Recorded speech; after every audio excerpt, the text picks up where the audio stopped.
Замислили ли сте се някога, че поговорката да посадиш дърво, да изградиш дом и да отгледаш дете, може би има по-дълбок смисъл от това да изброи с пожелателен тон нещата, които биха осмислили живота ни?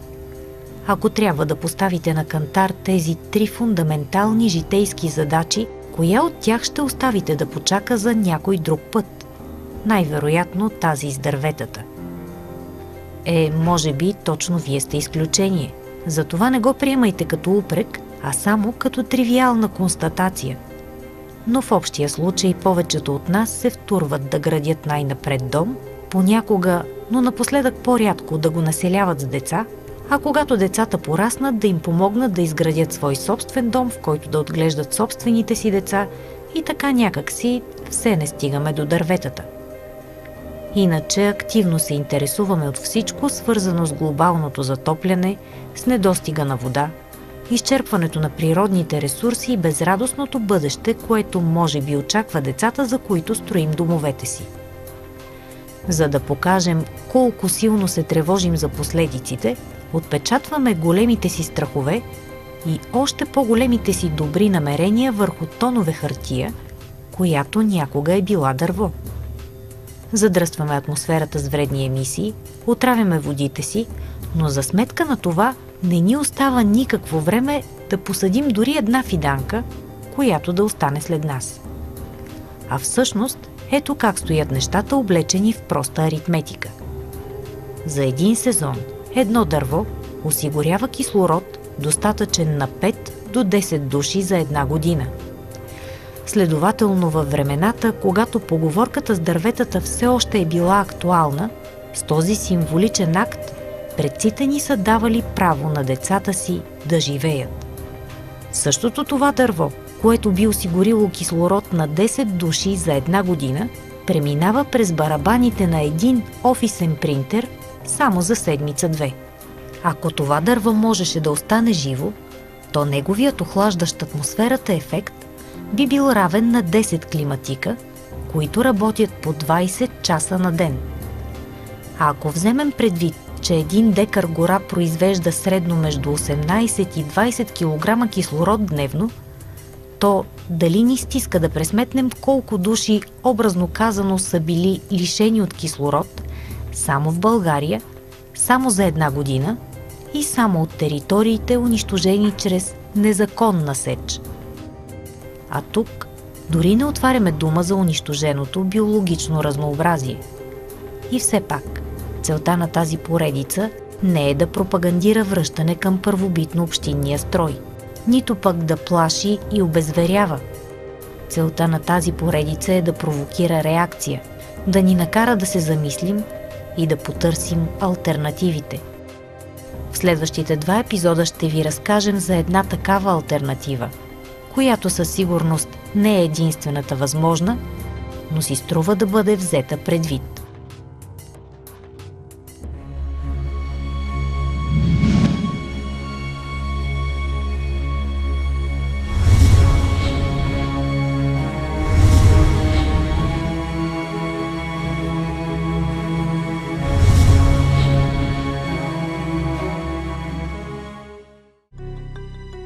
Пауловния е дума, която не притежаваше особен смисъл за мен допреди няколко месеца. Вероятно, много от вас също я чуват за първи път сега. Така че е логично да обясним, що за чудо е това нещо със странно име и защо толкова искаме да ви разкажем за него.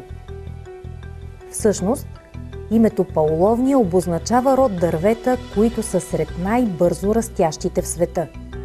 За период от 6-7 години те достигат размери, които отнемат на други видове 6-7 десетилетия и дори повече. Поради тази причина пауловнията често е наричана дърво чудо и е сравнявана с петролен кладенец заради потенциала, който крият нейните разнообразни приложения. Те са свързани с ползи както за икономиката, така и за екологичния баланс. Тя абсорбира 10 пъти повече въглероден двуокис от други средностатистически растителни видове. Подобрява структурата на почвата. Не се засягат традиционните български видове, които растат 40-50 години, а това дърво за 7-8 години постига същите резултати, както алтернативните. Дървесината от паловния е по-трайна от пластмаса. Има милиони въздушни мехурчета, които я правят естествен изолатор.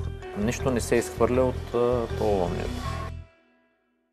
Както може да се ориентирате, според събеседниците ни, отглеждането на пауловниеви дървета в България може да донесе сериозни стопански и екологични ползи и да даде шанс за едно по-зелено бъдеще на страната ни.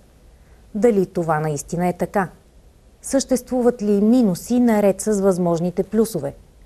Ще се опитаме да научим повече за тайните на пауловнията с помощта на учени, производители, инвеститори и обикновени любители от различни краища на България. Всички те са убедени, че това е тема, заслужаваща общественото внимание. Първата от многото ни срещи при работата по този филм беше с Николай Ников. Казвам се Николай Ников, от град Пловдив.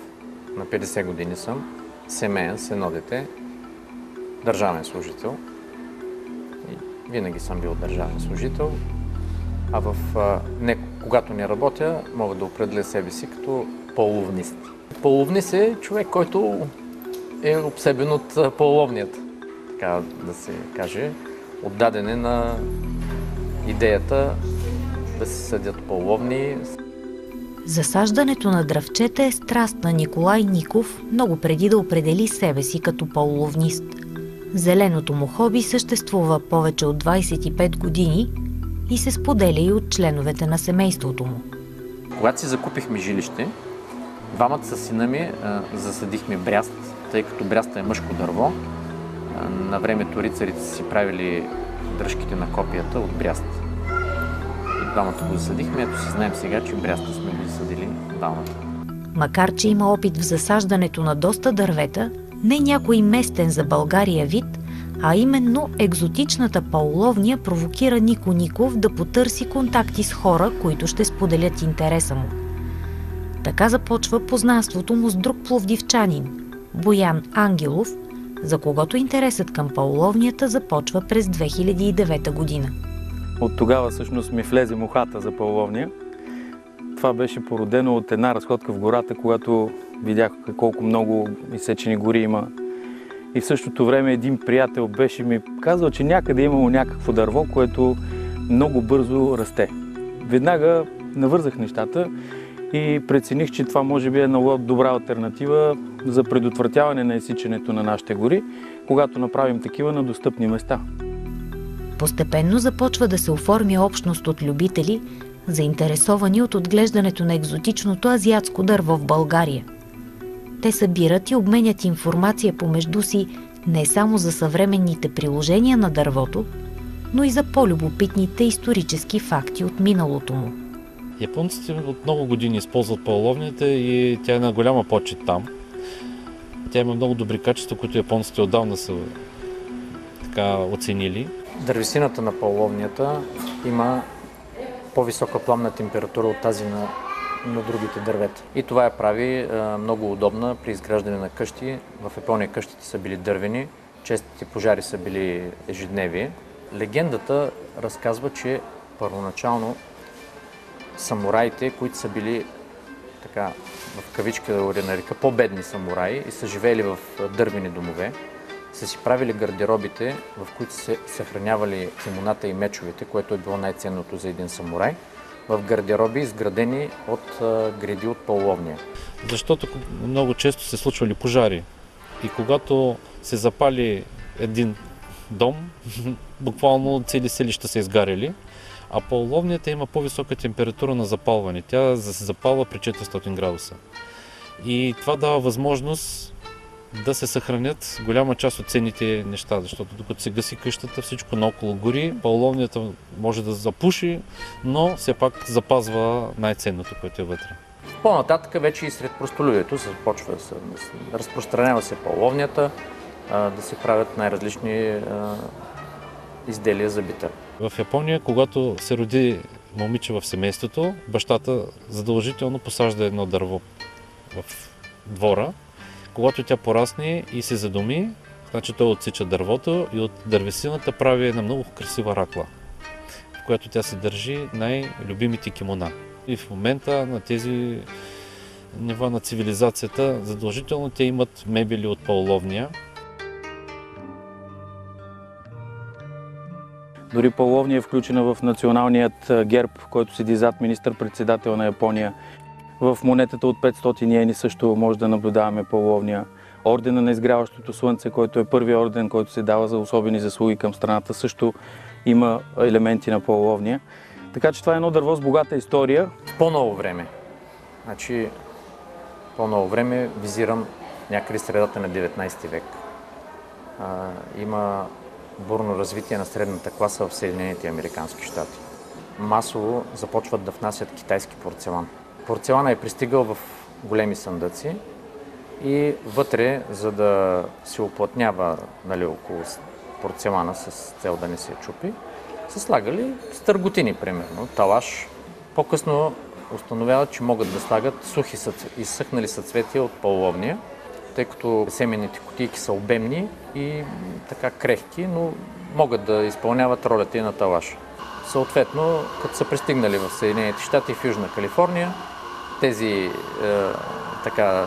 транспортни отпадъци са били изхвърляни и там се създават гори от пауловния. Откриват се съответно качествата на дървесината и в последствие вече в промишлен мащаб започва да се произвежда. У нас пауловния е била внесена като парково дърво през 20 век, като единични бройки в паркове и градини.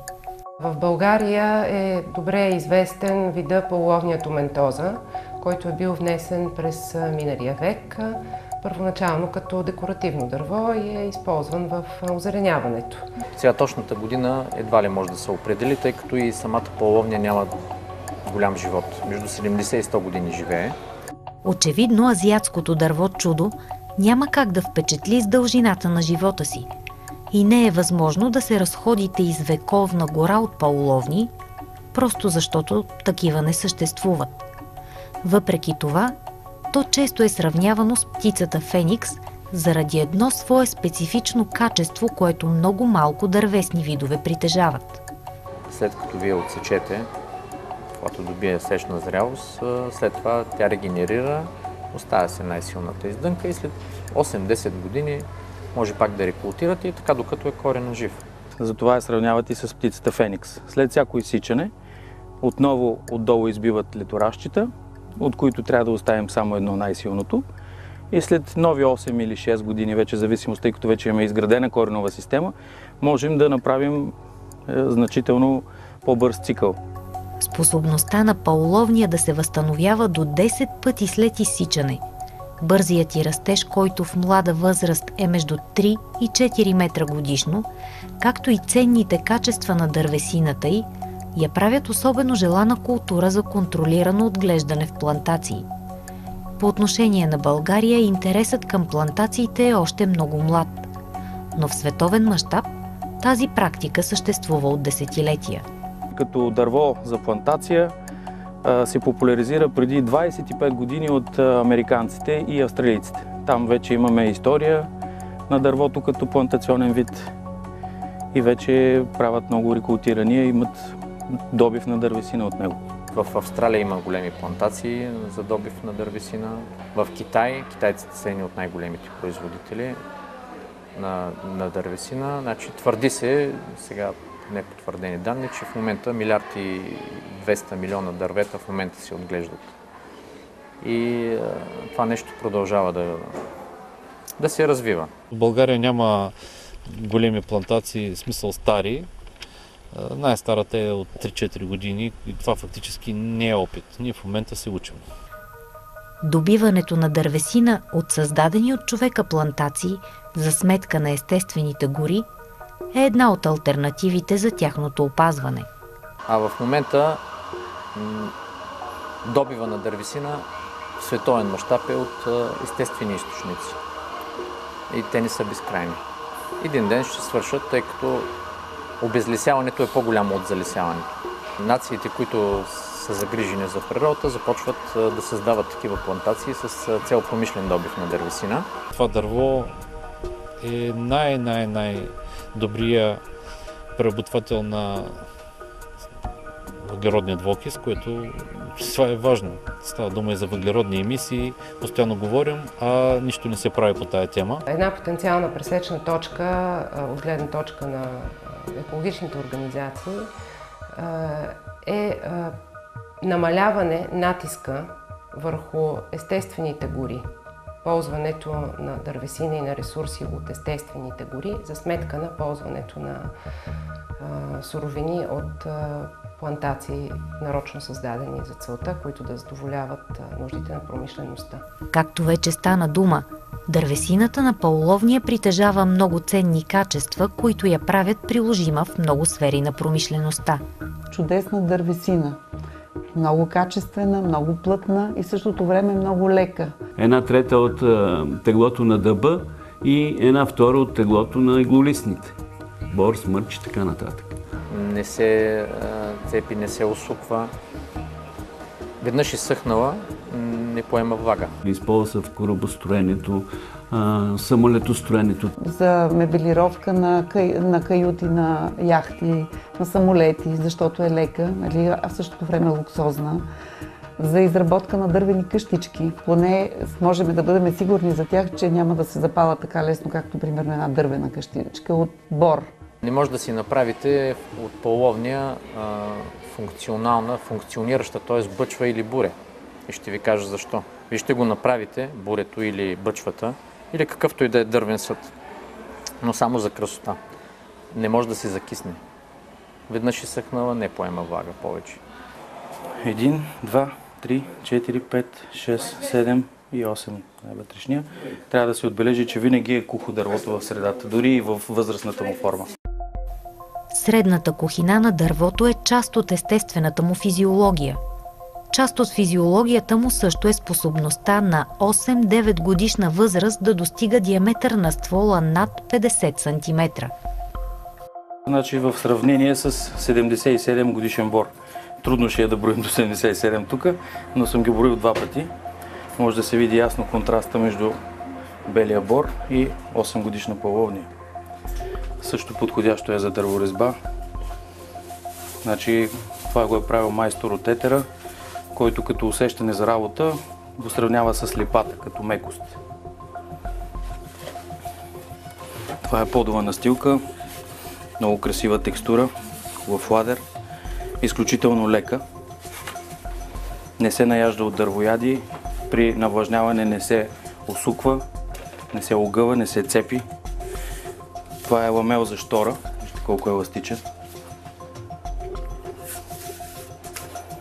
Това е обикновена дъска, която просто сме тонирали. Придобива изключително тежък нюанс. Много добре понася байцане. Това тук са връхните клони на короната, които са подходящи за смиване и производство на пелети. Ето ги. Това са пелети, направени от наши пауловни. Тук виждаме дъска за пейка на сауна. Също много подходяща, тъй като поради големите температурни аномалии в сауната не се цепи, както казахме, не се огъва. Много добър изолатор е също така. Обработката на дървесината е свързана и с известни тънкости. Тук виждаме напречен разрез на 6 годишна пауловния труп от 6 годишно дърво. Както виждате, това е умишлено направено, за да се покаже тази средна кухина, която е по цялото продължение на дървото, как стои на сектори. Това е единственото неудобство, ако можем така да го наречем, в дървото, тъй като когато се правят дъски, трябва да се има предвид тази централна част, която да се избягва при разбичването. Неупотребеният материал в близост до кухината обаче не се изхвърля, а се мели и преработва в пелети и гранули за горене, чиято енергийна стойност е доказано висока. Първата идея, която чухме за отглеждане на големи масови насаждения, плантации с пауловния в България, идеята за отглеждането на пауловния беше точно тази, за изработка на пелети. И след това всичко останало.